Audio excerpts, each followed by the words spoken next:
जंगल का राक्षस। एक दिन बादशाह अकबर को बीरबल से मजाक करने की सूझी।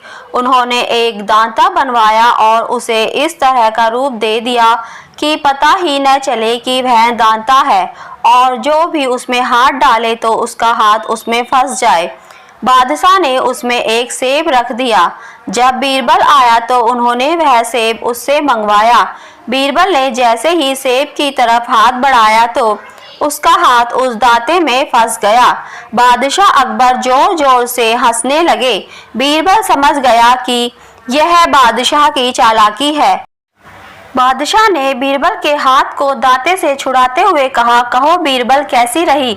बीरबल चुपचाप रहा, किंतु मन ही मन बादशाह को इसका जवाब देने का पक्का इरादा कर लिया। बीरबल ने दरबार से कुछ दिन की छुट्टी ले ली और घर पर ही रहने लगा, लेकिन वह दरबार की सारी खबर रखता था। एक दिन बादशाह अकबर शिकार खेलने निकले। बीरबल भी साधु के भेष में उनके पीछे पीछे हो लिया। कुछ देर बाद एक शिकार का पीछा करते करते बादशाह घने जंगल में पहुंच गए। उनके सभी साथी पीछे छूट गए थे। शाम भी घिर आई थी। अकेले होने के कारण बादशाह को कुछ डर भी लग रहा था।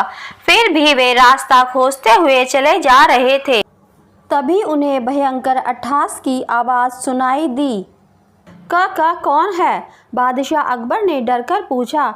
मैं जंगल का राक्षस हूँ और तुम्हारी खबर लेने आया हूँ। बादशाह ने डरते हुए पूछा, मेरा क्या कसूर है? तू यहाँ का शासक होके प्रजा पर जुल्म करता है, इसकी सज़ा तुझे अवश्य मिलेगी। बादशाह अकबर ने कहा, मुझे इस बार क्षमा कर दो, अगली बार आपको शिकायत नहीं होगी। क्षमा मिल सकती है अगर तू मेरे जूते अपने सिर पर रखकर चले। मुझे स्वीकार है, आप जूते दे दे। तभी बादशाह के सामने एक जोड़ी जूते आकर गिर पड़े। बादशाह ने उन जूतों को उठाया और सिर पर रख कर चल दिए। जंगल से बाहर निकलकर बादशाह ने जूतों को फेंका और पीछे देखे बिना महल की तरफ दौड़ पड़े। जैसे तैसे वे महल पहुँचे, तब कहीं जाकर उनकी जान में जान आई। अगले दिन जब दरबार लगा तो बीरबल भी दरबार में उपस्थित था। बीरबल को देखकर बादशाह को फिर मजाक सूझा। उसे चिढ़ाने के उद्देश्य से वे बोले, कहो बीरबल दांते का सेब मिला। बीरबल ने बादशाह अकबर से पूछा, हुजूर जंगल के राक्षस ने क्या कहा?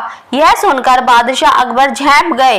वे समझ गए कि जंगल की घटना बीरबल की बुद्धि का ही कारनामा था।